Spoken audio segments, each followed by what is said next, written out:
ഞാൻ നിങ്ങളെ ഇപ്പോൾ പരിചയപ്പെടുത്താൻ ആഗ്രഹിക്കുന്നത് എയർഫോഴ്സിലെ ഒരു പ്രധാനപ്പെട്ട എൻട്രൻസിനെ കുറിച്ചാണ്. എയർഫോഴ്സ് കോമൺ അഡ്മിഷൻ ടെസ്റ്റ് എന്ന പേരിൽ അറിയപ്പെടുന്ന ഒരു പ്രധാനപ്പെട്ട എൻട്രൻസ് എയർഫോഴ്സിൽ നടക്കുന്നുണ്ട്. എയർഫോഴ്സിലെ ഓഫീസേഴ്സ് പോസ്റ്റിലേക്ക് ഇന്ത്യയിൽ നിന്നുള്ള എൻജിനീയേഴ്സിനെയും മറ്റ് ഡിഗ്രിക്കാരെയും തിരഞ്ഞെടുക്കാനായി നടത്തുന്ന ഒരു എൻട്രൻസ് എക്സാമിനേഷൻ ആണ് അഫ്കാറ്റ് എന്ന് പറയുന്നത്. പക്ഷേ അഫ്കാറ്റ് എന്ന് പറയുന്ന എൻട്രൻസ് എക്സാം പാസ്സായതുകൊണ്ട് മാത്രം ഒരിക്കലും നിങ്ങൾ എയർഫോഴ്സ് ഓഫീസർ ആവുന്നില്ല. ആ എൻട്രൻസ് ടെസ്റ്റ് ക്വാളിഫൈ ചെയ്യുന്നവർക്ക് അതിനുശേഷം നടക്കുന്ന എയർഫോഴ്സിൻ്റെ തന്നെ ഒരു സ്പെഷ്യൽ ഇൻ്റർവ്യൂ ഉണ്ട്. AFSB എന്നാണ് പറയുന്നത്. ആക്ച്വലി ആർമി നേവി നടക്കുന്ന SSB ഇൻ്റർവ്യൂ പോലെ തന്നെയുള്ള 5 ദിവസത്തെ ഇൻ്റർവ്യൂ തന്നെയാണ് നടക്കുന്നത്. ഇത് സ്പെഷ്യലി എയർഫോഴ്സിന് വേണ്ടി നടക്കുന്നതുകൊണ്ടാണ് അതിന് AFSB എന്ന് പറയുന്നത്. ഇതുകൂടെ പാസ്സായി അതിനുശേഷം ഒരു മെഡിക്കലും കൂടെ കഴിഞ്ഞാൽ നിങ്ങൾക്ക് എയർഫോഴ്സിലെ ഓഫീസർ പോസ്റ്റിലേക്ക് എത്താം. എയർഫോഴ്സ് ഓഫീസർ പോസ്റ്റ് എന്ന് പറഞ്ഞാൽ പൈലറ്റാകാം, ടെക്നിക്കൽ പോസ്റ്റാകാം, ഗ്രൗണ്ട് ഡ്യൂട്ടി ചെയ്യുന്നവരാകാം, അങ്ങനെ ധാരാളം ടൈപ്പ് ഓഫീസർ പോസ്റ്റുകൾ ഈ അഫ്കാറ്റ് ടെസ്റ്റ് വിജയിക്കുന്നത് വഴി നിങ്ങൾക്ക് നേടാൻ സാധിക്കും. ഈവൻ ഈ അക്കൗണ്ട് ഡിവിഷനിലേക്ക് പോലും ഓഫീസേഴ്സായിട്ട് തിരഞ്ഞെടുക്കുന്നവർക്ക് അഫ്കാറ്റ് പരീക്ഷ പാസ്സാകേണ്ടത് നിർബന്ധമായ കാര്യമാണ്. അപ്പോൾ അതിനുവേണ്ടി നമ്മൾ കേരളത്തിലുള്ള കുട്ടികൾ ഇതിന് ശ്രമിക്കുന്നത് വളരെ നന്നായിരിക്കും. കാരണം ഒരു വർഷത്തിൽ 2 പ്രാവശ്യം ഈ പരീക്ഷ നടക്കുന്നുണ്ട്. ഡിഗ്രി ഫൈനൽ ഇയർ പഠിച്ചുകൊണ്ടിരിക്കുന്ന കുട്ടികൾക്കും ഡിഗ്രി കംപ്ലീറ്റ് ചെയ്തവർക്കും ഈ എക്സാം എഴുതാവുന്നതാണ്. ഡിഗ്രി എന്നാൽ സാധാരണ ഡിഗ്രി ആകാം, അല്ലെങ്കിൽ ബിടെക്കും ആകാം. ബിടെക്കിന് കുറേയധികം അഡ്വാൻറ്റേജുകളുണ്ട്. കാരണം ധാരാളം പോസ്റ്റുകളിലേക്ക് ഈ അഫ്കാറ്റ് വഴി ബിടെക്കാർക്ക് അപേക്ഷിക്കാം. സാധാരണ ഡിഗ്രിക്കാർക്കും ഇത് എഴുതാമെങ്കിലും അവർക്ക് ചില ലിമിറ്റേഷൻസ് ഉണ്ട്. കാരണം സാധാരണ ഡിഗ്രിക്കാരാണെങ്കിൽ അവർ +2 ലെവലിൽ ഫിസിക്സും മാത്സും പഠിച്ചവരായിരിക്കണം എന്ന് നിർബന്ധമുണ്ട് ടെക്നിക്കൽ എൻട്രിക്ക്. അല്ലാത്തതിന് പ്രശ്നം ഇതിൽ ആൺകുട്ടികൾക്കും പെൺകുട്ടികൾക്കും ഒരുപോലെ അറ്റൻഡ് ചെയ്യാം. ഫ്ലൈം ബാങ്കിലേക്കാണ് നമ്മൾ ആപ്ലിക്കേഷൻ കൊടുക്കുന്നതെങ്കിൽ 20നും 24നും ഇടയിലായിരിക്കണം പ്രായമുള്ളത്. പൈലറ്റ് ലൈസൻസ് ഉള്ളവർക്ക് ഒരു 2 വർഷത്തേക്കുള്ള ഒരു കൺസിഡറേഷൻ അവർ കൊടുത്തിട്ടുണ്ട്. 26 വയസ്സ് വരെ നമുക്ക് ആപ്ലിക്കേഷൻ വിടാം, പൈലറ്റ് ലൈസൻസ് ഉള്ളവരാണെന്നുണ്ടെങ്കിൽ. അല്ലെങ്കിൽ 20നും 24നും ഇടയിൽ പ്രായമുള്ളവർക്ക് മാത്രമേ ആപ്ലിക്കേഷൻ കൊടുക്കാൻ പറ്റുള്ളൂ. +2 ലെവലിൽ ഫിസിക്സും മാത്സും പഠിച്ച് അതിൽ 60% മാർക്കെങ്കിലും ഉണ്ടായിരിക്കണം. പ്ലസ് ഒരു ഡിഗ്രി ഉണ്ടായിരിക്കണം. ഡിഗ്രി അവസാന വർഷം പഠിച്ചുകൊണ്ടിരിക്കുന്നവരാണെങ്കിലും അവർക്ക് പരീക്ഷ എഴുതി ഇൻ്റർവ്യൂ എല്ലാം കഴിഞ്ഞ് മെറിറ്റ് ലിസ്റ്റ് ഇട്ട് കഴിയുമ്പോൾ അവസാനമായിട്ട് നമ്മൾ ഡിഗ്രി സർട്ടിഫിക്കറ്റ് സബ്മിറ്റ് ചെയ്താൽ മതി. ആ സമയത്ത് അതിന് 60% മാർക്ക് ഉണ്ടായിരിക്കണം എന്ന് മാത്രമേ നിർബന്ധമുള്ളൂ. പിന്നെ ഇതിന് ആപ്ലിക്കേഷൻ കൊടുക്കുന്നവർ തീർച്ചയായിട്ടും ഒരു ഇന്ത്യൻ സിറ്റിസൺ ആയിരിക്കണം. അതുപോലെ ഇതിൻ്റെ പരീക്ഷ നടക്കുമ്പോൾ അതിൽ സാധാരണ ചോദിക്കുന്നത് ഒന്ന് ജനറൽ അവയർനെസ് എന്ന് പറഞ്ഞാൽ ഫിസിക്സും കെമിസ്ട്രിയും ബയോളജിയും ഹിസ്റ്ററിയും ജോഗ്രഫി എക്കണോമിക്സ് പൊളിറ്റിക്സ് പിന്നെ കുറച്ച് കറണ്ട് അഫയേഴ്സ് എല്ലാം കൂടെയാണ് ജനറൽ അവയർനെസ് നിന്ന് വരുന്ന ചോദ്യങ്ങൾ. പിന്നെ വെർബൽ എബിലിറ്റി ടെസ്റ്റ് ഉണ്ട്. അതായത് ഇംഗ്ലീഷ് ഭാഷയിലുള്ള നമ്മുടെ പ്രാവീണ്യം ചെക്ക് ചെയ്യുന്നത് എൻട്രൻസിന്.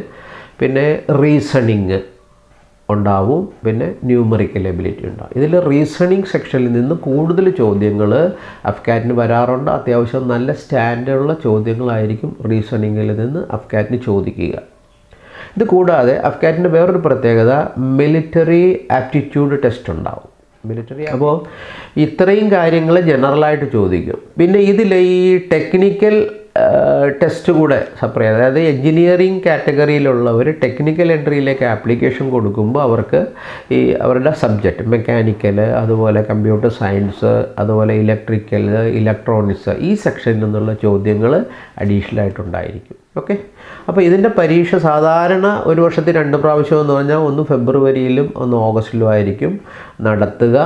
അതിൽ ജൂണിലാണ് ഫെബ്രുവരി പിന്നെ ഓഗസ്റ്റിലുള്ള ആപ്ലിക്കേഷൻ വിളിക്കുന്നത് ജൂണിലും ഫെബ്രുവരിയിലെ പരീക്ഷയ്ക്ക് ആപ്ലിക്കേഷൻ വിളിക്കുന്നത് ഡിസംബറിലും ആയിരിക്കും. അപ്പോൾ അത് നമ്മൾ പത്രങ്ങളിൽ, എല്ലാ പ്രധാനപ്പെട്ട പത്രങ്ങളിലും ഇതിൻ്റെ നോട്ടിഫിക്കേഷൻസ് വരും. നമ്മളത് നോട്ട് ചെയ്ത് കറക്റ്റായിട്ട് ആപ്ലിക്കേഷൻ കൊടുക്കുക.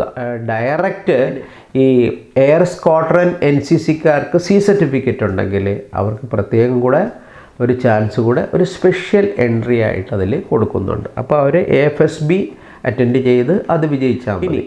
ഈ AFSB എന്താണ് എന്നുള്ളത് നോക്കാം. അതായത് SSB services selection board interview Indian ആർമിയിലും നേവിയിലൊക്കെ നടത്തുന്നത് പോലെ തന്നെ എയർഫോഴ്സിൽ പ്രത്യേകമായിട്ടാണ് ഈ AFSB നടത്തുന്നത്. ഡെറാഡൂണിൽ, വാരാണസിയിൽ, ഗാന്ധിനഗറിൽ, മൈസൂർ ഈ സ്ഥലങ്ങളിൽ വെച്ചായിരിക്കും നിങ്ങളുടെ ഇൻ്റർവ്യൂ നടത്തുന്നത്. അഫ്കാറ്റ് എൻട്രൻസിന് ക്വാളിഫൈ ചെയ്ത് കഴിഞ്ഞാൽ നിങ്ങൾക്ക് ഇൻ്റർവ്യൂ ഡേറ്റ് വരും. മാനസികമായിട്ടുള്ള കേപ്പബിലിറ്റിയും ഫിസിക്കൽ സ്ട്രെങ്തും എല്ലാം ഒരു 5 ദിവസം കൊണ്ട് അനലൈസ് ചെയ്യും. ഗ്രൂപ്പ് ടാസ്ക് ഉണ്ടാകും, സൈക്കോളജിക്കൽ ടെസ്റ്റുകളുണ്ടാവും, ഫിസിക്കൽ ടെസ്റ്റുകളുണ്ടാവും. അപ്പോൾ ഇത് വെച്ചിട്ടായിരിക്കും നിങ്ങളുടെ മാനസികവും ശാരീരികവും അതുപോലെ നിങ്ങളുടെ വാക്ചാതുര്യം ഇതെല്ലാം വരെ അവിടെ ചെക്ക് ചെയ്യും. അതിൻ്റെ ഫസ്റ്റ് ഡേയിൽ ഒരു സ്ക്രൂട്ടിനി ഉണ്ട്. ആ ഫസ്റ്റ് ഡേയിൽ നിങ്ങൾ ആദ്യം തന്നെ ശരിക്കും ഒരു ഈ ഓഫീസർ ഇൻ്റലിജൻസ് റേറ്റിംഗ് ടെസ്റ്റ് നടത്തും ആദ്യത്തെ ദിവസം. അതുപോലെ ഒരു PP ആൻഡ് DT എന്ന് പറയുന്ന ടെസ്റ്റ് ഉണ്ട്, picture perception and discussion test എന്ന് പറയും.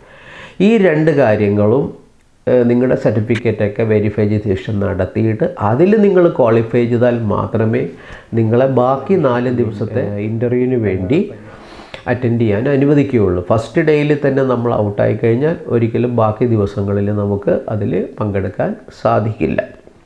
ഇനി 2ാമത്തെ ദിവസം മുതലാണ് ശരിക്കും അഗ്നിപരീക്ഷ തുടങ്ങുന്നത്. വളരെയധികം സൈക്കോളജിക്കൽ ടെസ്റ്റ് റിട്ടേൺ ടെസ്റ്റായിട്ട് തന്നെ നടത്തും.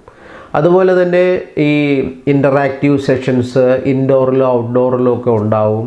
അത് ഗ്രൂപ്പ് ടെസ്റ്റിംഗ് ഓഫീസേഴ്സ് നടത്തുന്ന കുറേ കാര്യങ്ങളുണ്ടാവും. അപ്പോൾ അതിൽ നമ്മുടെ ആ ഒരു മാനസിക നിലയും അതുപോലെ നമ്മുടെ ശാരീരികമായ കരുത്തും എല്ലാം അവർ അളന്ന് മനസ്സിലാക്കും. ഒരു ഇൻ്റർവ്യൂ ഓഫീസർ ഇരുന്നിട്ട് നിങ്ങളെ ഇൻ്റർവ്യൂ ചെയ്യുമ്പോൾ ഒരു പേഴ്സണൽ കോൺവെർസേഷൻ സ്റ്റൈലിലാണ് ഇൻ്റർവ്യൂ ചെയ്യുന്നതെങ്കിൽ പോലും നിങ്ങളുടെ ആ പേഴ്സണാലിറ്റി അവരതിൽ അസസ് ചെയ്തെടുക്കും. അതിലെല്ലാം പാസ്സായി കഴിഞ്ഞാൽ ഈ ഫ്ലൈയിങ് ബ്രാഞ്ചിലേക്ക് അപ്ലൈ ചെയ്യുന്നവർക്ക് വേണ്ടി വേറെ ഒരു പ്രത്യേക ടെസ്റ്റ് കൂടെ അവസാന ദിവസം അവർ നടത്തും. അതിനെയാണ് CPSS എന്ന് പറയുന്നത്. അതായത് കമ്പ്യൂട്ടറൈസ്ഡ് പൈലറ്റ് സെലക്ഷൻ സിസ്റ്റമാണ് CPSS എന്ന് പറയുന്നത്. അതുകൂടെ ഈ നമ്മൾ ഫ്ലൈയിങ് ബ്രാഞ്ചിലേക്ക് ആപ്ലിക്കേഷൻ കൊടുക്കുന്നവർ അതുകൂടെ പാസ്സായിരിക്കണം, അത് നിർബന്ധമാണ്. ഇത് കഴിഞ്ഞാൽ ഇതിൽ നമ്മൾ റെക്കമെൻഡ് ചെയ്യപ്പെട്ടാൽ പിന്നെ മെഡിക്കൽ ടെസ്റ്റ് മാത്രമേ ഉള്ളൂ. ഫൈനൽ മെറിറ്റ് ലിസ്റ്റ് ഇടും, നമുക്ക് ട്രെയിനിങ്ങിന് വേടി പോവാം. ഇത് നമ്മുടെ നാട്ടിലുള്ള കുട്ടികൾ അധികമൊന്നും അവെയിൽ ചെയ്യാത്ത ഒരു മേഖലയാണ്. അതായത് നമ്മുടെ പൈലറ്റ് DC പഠിക്കുന്ന കുട്ടികളോ അല്ലെങ്കിൽ ഡിഗ്രി കഴിഞ്ഞ കുട്ടികളോ ഇതൊന്നും സാധാരണ ആപ്ലിക്കേഷൻ കൊടുക്കാറില്ല. കാരണം ഇതിൻ്റെ റിട്ടേൺ ടെസ്റ്റ് ആവറേജേ ഉള്ളൂ. കമ്പൈൻഡ് ഡിഫൻസ് സർവീസ് എക്സാമിനേഷൻ്റെ അത്രയും ടഫ്നെസ് പോലും ഇല്ല അതിൽ റിട്ടേൺ ടെസ്റ്റിൽ. പിന്നെ ഈ സെപ്പറേറ്റ് SSB ആയതുകൊണ്ട് ആ SSBയും വളരെ ഈസി ആയിട്ട് നമുക്ക് ഒരു കോച്ചിങ് ഉണ്ടെങ്കിൽ തീർച്ചയായിട്ടും നമുക്ക് അത് നേടിയെടുക്കാൻ പറ്റും. അതിന് ധാരാളം സാധാരണക്കാരായ കുട്ടികൾ പോലും ഈ രംഗത്ത് ടെസ്റ്റുകൾ എഴുതി ജയിച്ചിട്ടുണ്ട്. നിങ്ങൾക്ക് ശ്രമിക്കാവുന്നതാണ്. ഈ അവസരം വിനിയോഗിക്കുക. നിങ്ങൾക്ക് പ്രത്യേക റെസ്ട്രിക്ഷൻസ് ഒന്നുമില്ല. എത്ര പ്രാവശ്യം വേണമെങ്കിലും ഈ പ്രായപരിധിക്കുള്ളിൽ നിന്ന് നിങ്ങൾക്ക് ഈ പരീക്ഷകൾ എഴുതാവുന്നതാണ്. ഓരോ നോട്ടിഫിക്കേഷൻസ് വരുമ്പോഴും അതുമായിട്ട് ബന്ധപ്പെട്ട് ആപ്ലിക്കേഷൻ കൊടുക്കേണ്ട തീയതിയും അതുപോലെ തന്നെ അത് കൊടുക്കേണ്ട വെബ്സൈറ്റുകളും എല്ലാം ഈ സൈറ്റിൽ അവൈലബിൾ ആയിരിക്കും. ആ സമയത്ത് ആപ്ലിക്കേഷൻ കൊടുക്കുക. ഇല്ല എങ്കിൽ നിങ്ങൾക്ക് അഡ്വാൻസ് ആയിട്ട് ചെയ്യാൻ പറ്റുന്നത് ജോയിൻ ഇന്ത്യൻ എയർഫോഴ്സ് എന്ന് പറയുന്ന സൈറ്റുണ്ട്. അതിൽ കയറിയിട്ട് നിങ്ങളുടെ മെയിൽ ID-യും നിങ്ങളുടെ ആധാർ കാർഡും വെച്ച് ഓൾറെഡി ഒരു ID ക്രിയേറ്റ് ചെയ്തിടുക. നിങ്ങളുടെ സർട്ടിഫിക്കറ്റ് ക്വാളിഫിക്കേഷൻ എല്ലാ സർട്ടിഫിക്കറ്റും അതിൽ ലോഡ് ചെയ്തിടുക. അവർ ആ സമയാസമയങ്ങളിൽ നിങ്ങളുടെ മെയിൽ ID-യിലേക്ക് ഇൻഫർമേഷൻ തരുന്നതായിരിക്കും. അങ്ങനെയും ആപ്ലിക്കേഷൻ കൊടുക്കാം. അപ്പോൾ എന്തായാലും ശരി, കുറഞ്ഞ കാലയളവിനുള്ളിൽ നൂറുകണക്കിന് ഉദ്യോഗാർത്ഥികൾക്ക് കേന്ദ്ര ഗവൺമെന്റ് ജോലികൾ നേടിക്കൊടുത്ത സ്ഥാപനം. ഇപ്പോൾ നിങ്ങൾ കാത്തിരുന്ന നീറ്റ്, JEE മെയിൻ എന്നീ എൻട്രൻസ് കോച്ചിങ്ങുകൾ കൂടി വിദഗ്ധരുടെ മേൽനോട്ടത്തിൽ ആരംഭിച്ചിരിക്കുന്നു. ഇന്ത്യൻ ആർമിയിൽ 39 വർഷത്തെ സേവനത്തിന് ശേഷം റിട്ടയർ ചെയ്ത കേണൽ S. വിജയന്റെ മേൽനോട്ടത്തിൽ റിട്ടയർഡ് മിലിറ്ററി ഓഫീസർമാർ എല്ലാ ദിവസവും നേരിട്ടെത്തി ക്ലാസ് എടുക്കുന്ന ദക്ഷിണേന്ത്യയിലെ അപൂർവ സ്ഥാപനം. NDA, MNS, AFCAT, CDS, SSB interview coaching, Agnipath എന്നീ ഡിഫൻസ് തസ്തികകളിലേക്കും BSF, CISF, CRPF, RPF, SSC GD, Delhi police, Assam rifles തുടങ്ങിയ എല്ലാ പാരാമിലിറ്ററി കോഴ്സുകൾക്കും ഫിസിക്കൽ ട്രെയിനിങ്ങും എൻട്രൻസ് കോച്ചിങ്ങും ഇന്റർവ്യൂ കോച്ചിങ്ങും വിജയകരമായ രീതിയിൽ നൽകിക്കൊണ്ടിരിക്കുന്ന സ്ഥാപനം. ഓഫീസർ കേഡറുകളിലേക്കും സോൾജിയേഴ്സ് തസ്തികകളിലേക്കും ഒരേപോലെ കോച്ചിംഗ് നൽകുന്ന സ്ഥാപനം. AC ക്ലാസ് റൂമുകൾ, മികച്ച ഫാക്കൽറ്റികൾ, സമ്പൂർണ്ണ ഫിസിക്കൽ ട്രെയിനിംഗ് സൗകര്യങ്ങൾ. കൂടുതൽ വിവരങ്ങൾക്ക് സന്ദർശിക്കൂ www.scfeacademy.com അല്ലെങ്കിൽ വിളിക്കൂ 9847414999.